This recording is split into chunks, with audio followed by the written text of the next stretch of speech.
So what you're saying is you are definitively the most talented runner we have.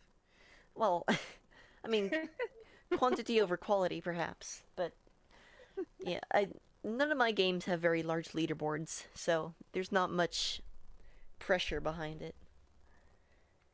I'd say the largest leaderboard in which I hold record is Shantae with 8 runners. So, but I mean, it's something. It's I mean, and you get to show off games that a lot of people wouldn't have seen in other contexts as well, which I think is really cool. exactly, and that's really what I love about running retro games, portable games. You don't always see the entire spectrum of games available in marathons, and this is the perfect opportunity to show some of the more obscure titles to the world. So, Well, whenever you're ready, just count it down. alright, I'm gonna go ahead and let the intro cutscene play here, just as a little bit of a background as to what this game entails. And cue the music. Let me know if this should turn down a little bit. Actually, I'll spare you and turn it down like 3 decibels. Because, you know, you start with this music and there's not really anywhere to go but up. So I'm gonna let this one play through as well. And the time starts once I select a character. I assume that Oddball is still ahead of Domino. That is correct. Yeah. Alright. So we will be playing as Oddball. I usually have my best luck with Oddball as far as record runs go. And I guess we'll get started in 3, 2, 1, go. Alright, so the plot of this game, very loosely, I emphasize loosely, revolves around the plot of 102 Dalmatians. The movie, you know, there we go. Missed my jump there. It's fine. Oh yeah, I remember the part when they were in a construction site fighting robots. Oh yeah. We actually missed a platform cycle already, but that's not too much of an issue because we do have to wait for platforms later. And that right there is a pivotal factor in this game. Platform cycles. More important than any other cycles. See, we already made back the time, because normally we would have to wait for those cycles right there. So sometimes they can save you if you mess up, and sometimes they will cost you up to 25 seconds if you miss one. Like that one right there. So we're just gonna run along the roof because apparently they store dogs up here too.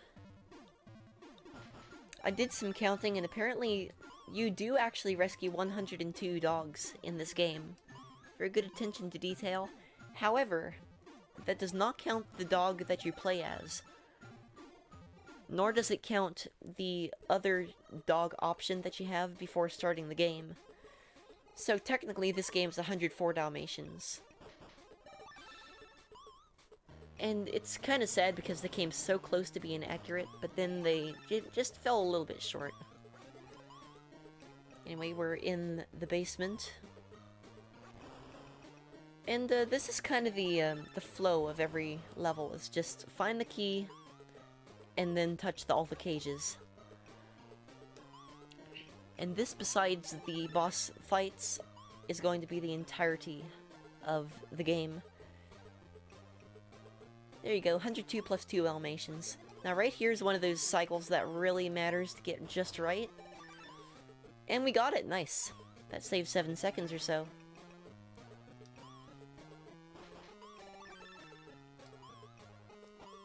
This little hop right here, get us up on that platform, saves about 0.7 seconds as well. And the mid-air sit is very important. In this game you have a dedicated B to bark. So you can bark anytime, anywhere. It stuns enemies and kills bosses. It's absolutely fantastic. And quick little bit of trivia, I actually found this game at my local game store's bargain bin for $4. The cheapest game that they had. And I think that's a shame. I mean, I am thankful that I got it for a bargain, but... I mean, this game is precious. You can't deny that. It does not deserve to be labeled only $4. So if I did this right, I'll be able to grab this cycle. I may or may not have gotten it. I did. Good. So we're gonna just fall onto this platform, ride it up, and then it's gonna disappear out from under us, because that's how platforms work. So we enter the cafeteria now. This has a bit of optimization found by the current record holder, Tristan. He actually decided to pick this game up for a 12-hour challenge and beat my time by about 35 seconds. Which I didn't even realize was possible until he discovered all these new skips. That was the first one that saves about 12 seconds by flipping that switch first instead of the one right next to you after you fall down on that lower level. I also like to call this the Daft Punk cafeteria because they tell you to work harder, eat faster, and it's kind of like the motivational posters, except perhaps a bit more demanding. Also, shoutouts to these eyes peering out from various crevices throughout the level. And this is actually the best cafeteria I think I've ever had, so that's pretty cool. Do I have time to read a donation real quick? Go for it. Awesome. So, Fully Automato donates $6 to the Sinestro Corp skin for Batman Arkham Knight and says, "My favorite skin, but Shekin hates it. Bible Thumb." And that skin is also super good looking, so great choice on that one. Alright, so thank you very much, Mato. We are currently in the midst of the first boss fight where we fight the Batum brothers from the original movie. And this guy's cool because his hitbox is kind of wonky. He turns around before he touches you if you face the wall. So you can just kind of do this. And you have to collect the key from him once you defeat him. That was a super clean fight as well. And now we're onto the shipping room. This level introduces these Cruella-ish toy monkey symbol dudes. Probably the creepiest enemy in the entire game. Not much of an issue though as far as getting past them is concerned. The reason I'm barking at switches is because I'm mashing B, since B is not just the bark button, but also the boop the switch button. So that's pretty cool. It's RNG whether these blimps dump this noxious yellow gas in a foil ball on you or not. I've gotten some pretty bad luck as far as that's concerned so far, however, it shouldn't be a problem. If I do it right, I won't take damage again for the rest of this stage. The paw down here is the life meter. So I can take one more hit before I'm in danger of being the victim of a one-hit KO. Just bark here, and you might notice I'm at 4 bones right now in the bottom left. Now I'm at 0, and my health is restored. Every 5 bones gives you an extra health refill, and the bones do carry over from level to level. For a while I was using that technique as safety for the Batum Brothers fight, so I could refill my health in case I needed to. However, since discovering that technique with the second Batum Brother, I haven't needed it.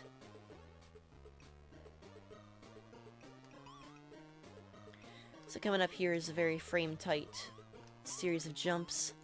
I need to make sure I fall down here properly. Good. And... oh man, how did I miss that? That was textbook. So you have a very tight window to be able to make that jump. And if you do, you'll line up just right to be able to make it all the way to this platform cycle that I now have to wait for.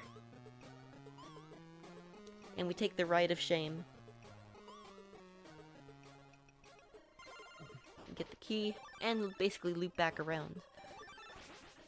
In the long run, however, because of the platform cycles, that doesn't waste too terribly long. It's still reset worthy, the way that the run is currently optimized. However, it's nothing that beginners should worry about, because it is one of the tightest tricks in the game.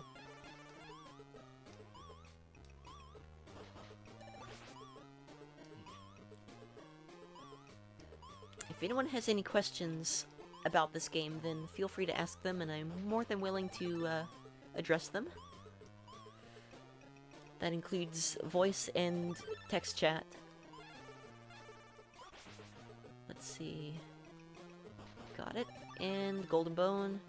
Didn't get the golden bone. Sometimes you can despawn everything except that golden bone and just collect it. Alright, got the key. What's the difference between a completionist run and a 100% run on this game? You know, 100% hasn't really been defined yet. Any percent for this game actually got removed because there were no runners for it. So, we had to start from scratch on the SRCom page, but we're slowly rebuilding, so to say. We would have to determine what 100% would entail, because I do believe the bones respawn if you die. However, considering no one ran 100% in Temple of the Frog before I ran it, and coins also respawn in that game if you re-enter the level, it's quite possible that just saying, like, for example, dying would invalidate the run for 102 Dalmatians. At this point, though, it's really not something in our wheelhouse to consider. Because it's hard enough to do any percent optimally. Yeah, go ahead. Are there any of these puppies particularly hard to find, like hard to spot? I see what you did there. I thought we were done with the Gex pun. Darn. And you have 2 or 3 chances here to make some frame-perfect jumps. If you make even one of them, it saves 17 seconds. So that's why this level sucks. Let's see. Someone in chat asked if there was any difference between the 2 starting dogs. There is a difference. Man, I missed 2 cycles there because I was going for speed strats. Oh well. There is a difference, but only graphically and sound effects wise. The only difference between the dogs is Domino has the classic coloring, black and white spots, whereas Oddball here only has the white coloration. And she has a higher pitched jump and bark as compared to Domino. So that's the main difference between the 2. If we have a little bit of time at the end, I can pop in for like 20 seconds and show you what Domino is like. There's not that much of a difference.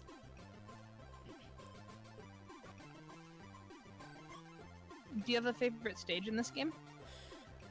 Favorite stage? Let's see. That's really hard to say. I'd say baseline is that I like all of them except the ones I don't. Which would be, Factory Floor 2, coming up pretty soon. I'm not terribly fond of Research Room, and I'd say the sewer level is probably the worst level.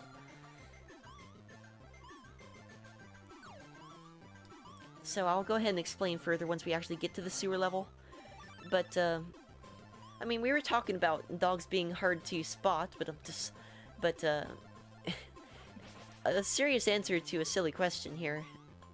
The dogs in sewers took me 2 hours to find in my casual playthrough. Alright, generator room. This is where our second boss is. And, if you have any idea where this boss or the giant mechanical rabbit behind him or her is,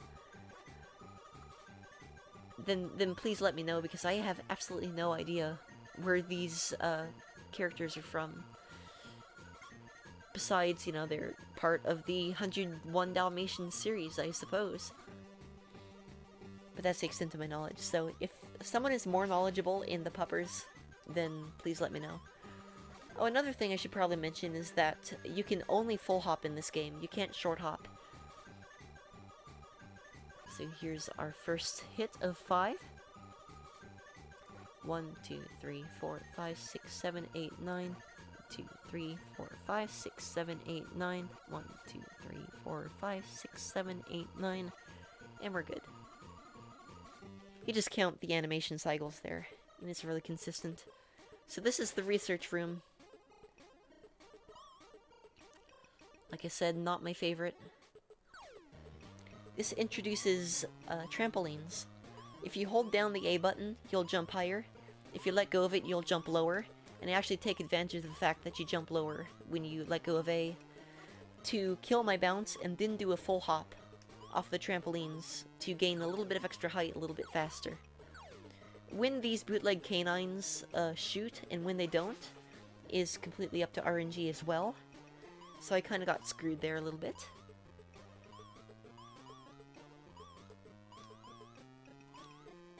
So taking advantage of that feature to be able to kill my bounce and just get up those trampolines faster. I was able to catch the early cycle there, which is nice. Gonna do a little bit of damage boosting here. The health does refill every level, so if you feel like you can, then you are actually able to save some time by walking through lasers and such.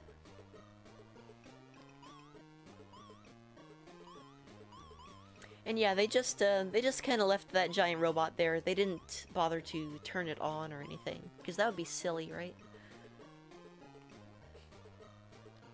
I mean, considering the scientist was going up against a random dog, I feel like the super anime robot would probably be overkill. True. RND1, jump. There we go. Visual cue on the wall there. Just make it a little deviation here. Now we have to be very careful and hope for good luck. Alright, we're good. It was a little bit scary because I only had one hit to spare. Alright, little jump and big jump. Perfect. So there is a strat for this level that's super tight. Usually can't make it. As a matter of fact, I just missed it there, but that's fine. Which is perfectly to be expected. This really is a task strat going through here like this. Missed that one too.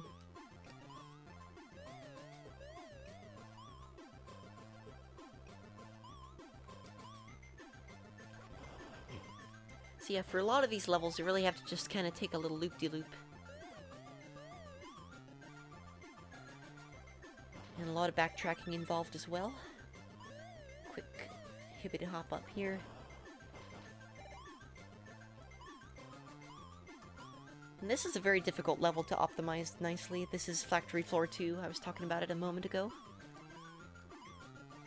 Nice, I got that strat. Very difficult to pull off.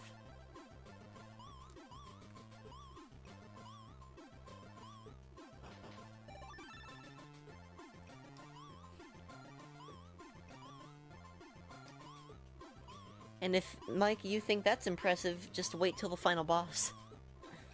Seriously, they pulled out all the stops. And you know what's surprising, actually, is that... Just barely missed that cycle. You know what's actually surprising is that, this game controls decently well. Especially for being a licensed platformer. On the Game Boy Color. For a sequel movie.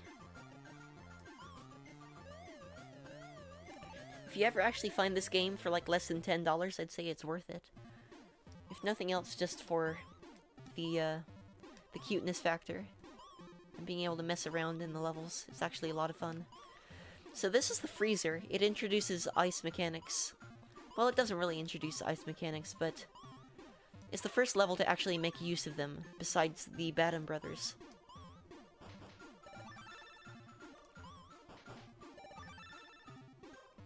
There is a super fast strat you can do here, but I am going a little bit too slow to nail it, unfortunately.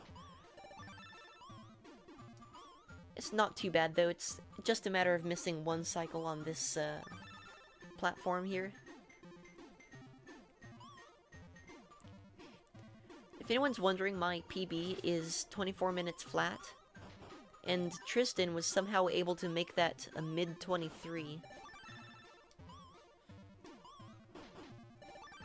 With basically what is a perfect run. So it's pretty cool. So now we have to rescue our parents. Here's something weird though. Once we actually get them out of the cages, we actually have to touch them to make them leave the cages. And you'd think that, especially them being parents and all, that wouldn't be an issue, but apparently it is. This is a very tight cycle. Coming up right here. I guess it just goes to show you can't teach an old dog new tricks. Quite so. Hey. We're hitting it out of the park tonight. Granted, it is anywhere from 1:23 to 4:23 a.m. depending on where you are in the US. Not even counting international viewers, so... I mean, I think we can afford to be a little silly. 4:23 a.m., so my coherency is at an amazing high right now. Alright, so this is the sewer level I was talking about. We have 2 more levels after this one, and then we're finished with the game. Coming up here is the first, like, major skip that I discovered, which really helps out. It's a 23-second time save. And I went too fast. Alright, so you can hop onto that platform, and it saves an entire cycle throughout the rest of the level. Tristan gets it in his world record run. But I have yet to get it in a decently paced run myself. He actually just recently figured out a good visual cue for it. But even without the visual cue, it takes careful timing and just high accuracy on the jumps to make sure that you don't fall when you shouldn't.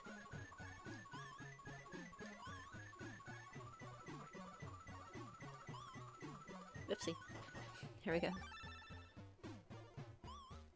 And something to do with subpixels determines whether you fall onto the correct platform right there or not.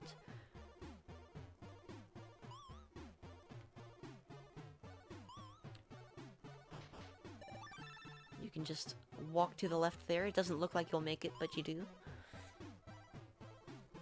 You do end up saving 102 Dalmatians, yes. The thing is, it doesn't count your player character, so... which you have 2 options for, so it's technically 104 Dalmatians. You know, and now we have to wait this one out since we missed the cycle earlier. Bark at the bootleg canine, bark again. You can only have 1 bark out at a time, but once you get up to a wall, you can let it fly.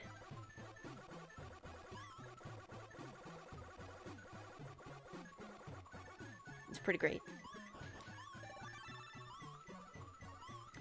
And we just accomplished in 2 minutes what took me in my casual playthrough 2 hours. Final level here before the boss. This is the office. Apparently it's the office that Cruella works in.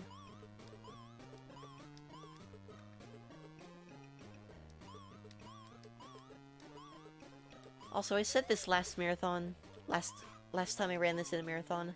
I'm gonna say it again. Feel free to bug Author Blues about this game, because I feel like you'd enjoy it. Also, does it ever explain why Cruella's keeping dogs in such random places? Not really. No, it doesn't. It Fair. just kind of is. Probably just so it's harder to rescue them, I assume. Yeah, just so it's inconvenient for the protagonist. It makes for an interesting game, of course. Oopsie, missed a jump.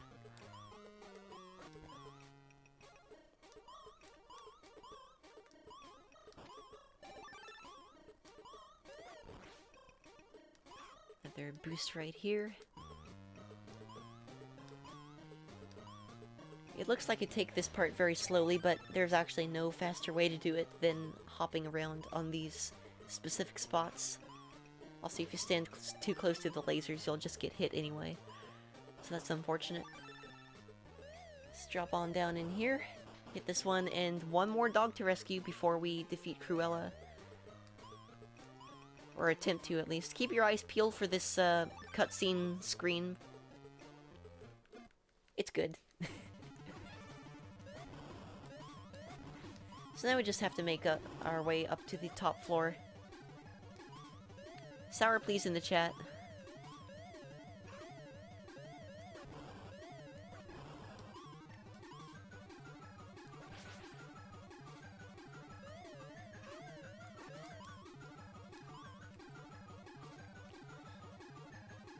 And we're gonna press B into this megaphone, and Cruella's dead. Grab the key, get ready on time. 3, 2, 1, time. That was an interesting final boss. Indeed. Interesting is the best word I have for this game, really. Congratulations, the puppies are free. You win! Hooray! So we have passwords for bonus minigames here.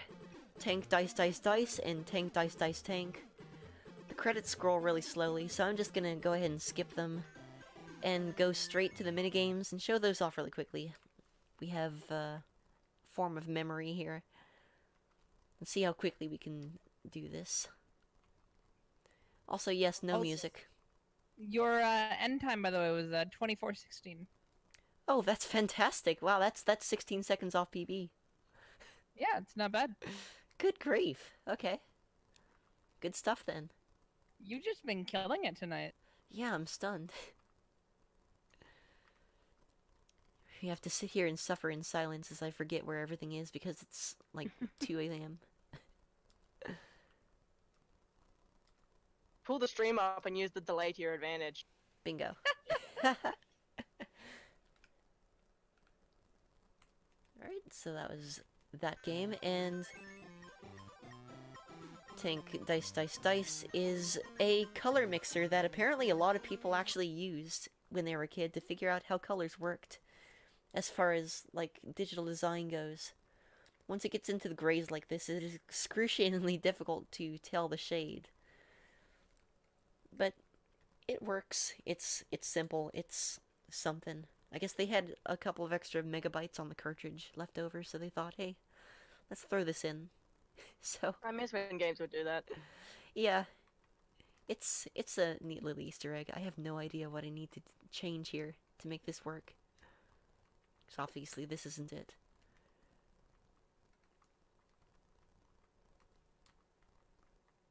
And sometimes it just kind of doesn't make sense.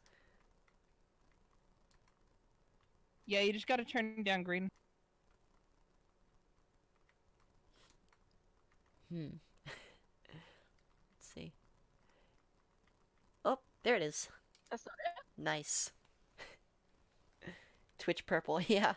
So it's there's no way to, like, this isn't a full game or anything, so there's no real sense of completion, but there is the self-satisfaction of being able to match colors. So that was your satisfaction. indeed. So that was the run, and I'm really happy that I was able to get such a good time and show it off so well for you guys. Enjoy the Big rest. shout out in the chat to WinnerBit for doing so many great runs tonight. And I hope you enjoy the rest of the runs too. Shoutouts to everyone watching now, everyone donating, everyone promoting. It's a really cool charity, great cause, great purpose, and I hope we can break that 1,000 pretty soon. I know we can do it. We can sponsor 2 $500 a year commitments.